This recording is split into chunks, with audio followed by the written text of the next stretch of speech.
I am Hayden Panettiere, and we are here at the studio recording Until Dawn. My name is Rami Malek, and I played Josh. My name is Megan Martin. My name is Brett Dalton. My name is Antonella Lentini, and I played Hannah and Beth. My name is Jordan Fisher, and I play the character Matthew, Matt for short. I'm Nicole Bloom, and I play Emily in the game. My name is Noah Fleiss. I am Galadriel Steinman, and I play Ashley.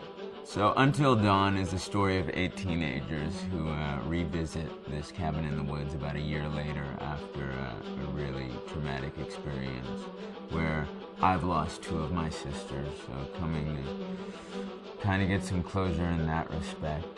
One of the things that Larry does really well is make these multi-layered characters, and I think for just the story in general, it follows the quintessential horror film plot lines, but the characters are so unique in themselves, and I think that's very cool.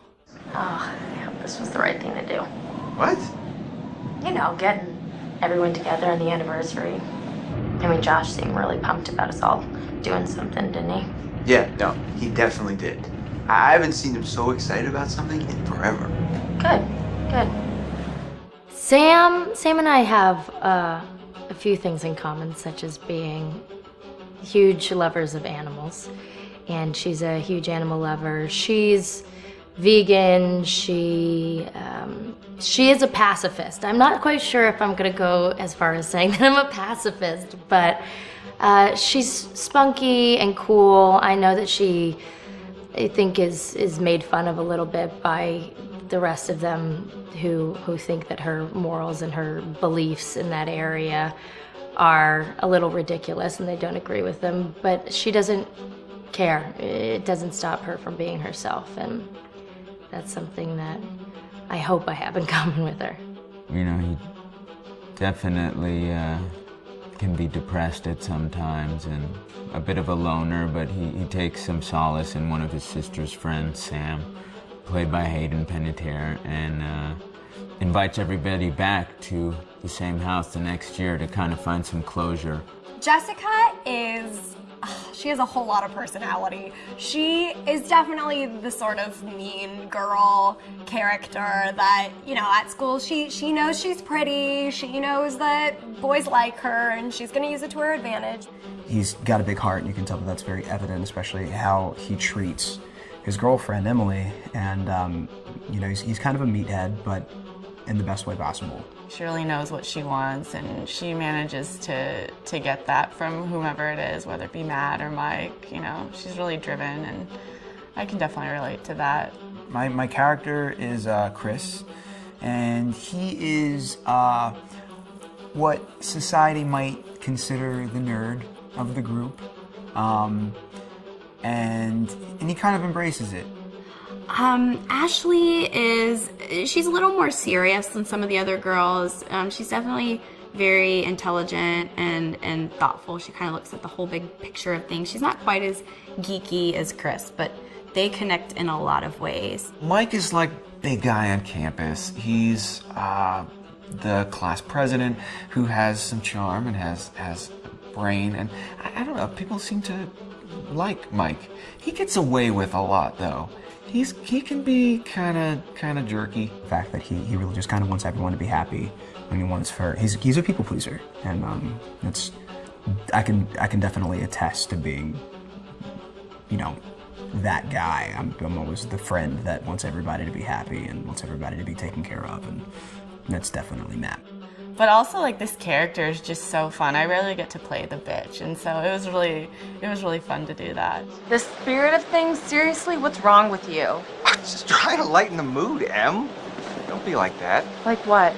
The way you're being. You always get like this. I just think this is just the coolest thing to be a part of, and I just think it's going to take the world by storm. I really do. I think this genre is the wave of the future, and I think that once people see the potential behind it, of getting to interact with the drama that you're witnessing unfold in such a realistic way, that this is how entertainment's going to be from now on.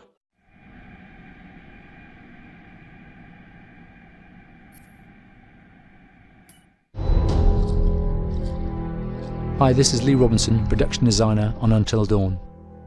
The production design for Until Dawn started with the great teen horror script that sets the characters in a Canadian winter mountain lodge, being a contemporary setting with visual clues derived from classic films of that genre, such as Hitchcock's Psycho and Stanley Kubrick's Shining.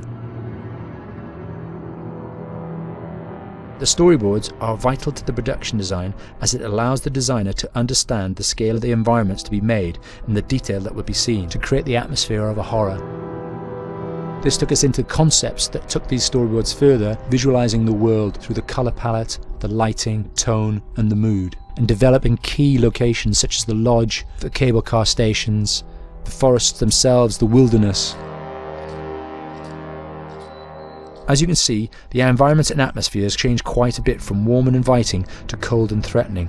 The Millionaire's Mountain Lodge was a key example. It was designed to be made from nearby stone and timber, embedding it into the landscape, with a contrasting and contemporary interior needing to be opulent and extravagant. We created dark and claustrophobic corridors with ominous and large open spaces, almost cathedral-like in size, and with huge structures to silhouette and dwarf the characters within, providing a labyrinth to explore and wander. Each character was developed with a strong visual identity in mind, with contrasting colours, tones and silhouettes to identify them, each to have their own texture, pattern and shape, so that when they were lined up you could always identify them. The costume designs allowed a range of clothes that would suit them for the cold winter weather, but also have an element of style and individualism, so that the audience could look at them and relate, recognising themselves within them. A lady would like to cuddle up with her man by a nice cozy fire bathed in atmospheric mood lighting. Right. It'll get plenty toasty once we're rubbing up against each other. Mike, Yeah. fire and mood lighting. Yes. Working with the lighting artists, we really brought the look and feel of the world together, and this required a thorough understanding of the visual language of teen horror. A key scene was where all the characters emerge out of the rear of the lodge chasing Hannah. A contrast is evident straight away from the exterior wilderness to the warmth of the lodge. The attention to character lighting here is through the bounce and rim lighting, accented colours and composition, creating characters that come from the dark into the light and back again with an emotional effect. Guys, there's someone outside. What the hell? Hannah! What's going on? Where's my sister going? It's fine. She just can't take a joke. It was just a prank, Han.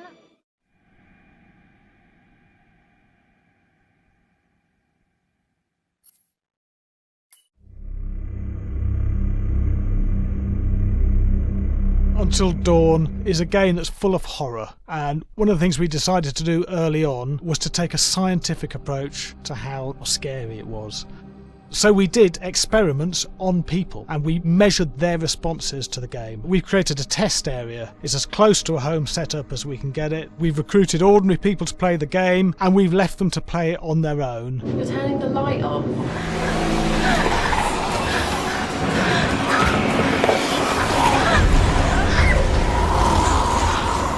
The only difference is it's rigged with cameras and microphones that relay the data through to the next room where people are watching them play. Bracelet here we use for biometric testing. It measures the player's emotional response. It's called a galvanic response sensor. It makes contact with the user's skin and it measures the electrical conductivity across their skin. It's the same principle as an old-fashioned lie detector. When you're stressed, you sweat a little. Very sensitive. It picks up tiny changes if the player is feeling anxious or scared. That data's fed back to a testing team. It comes through as a graph. I'm so sorry.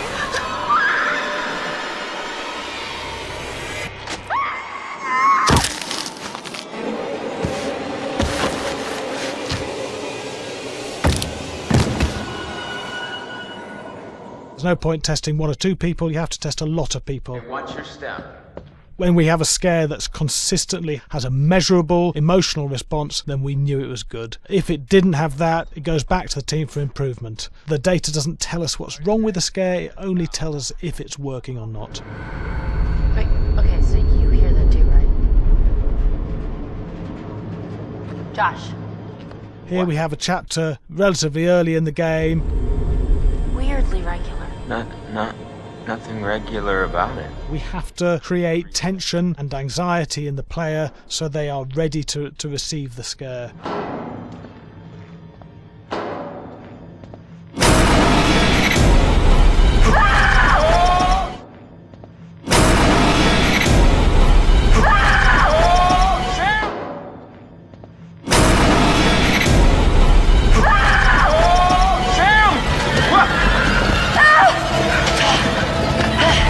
Give the player time to recover, to cool down, to calm down, and then start building the tension again before we do the next scare. Hey. What? Hey. What the hell? Boom. You just got mugged.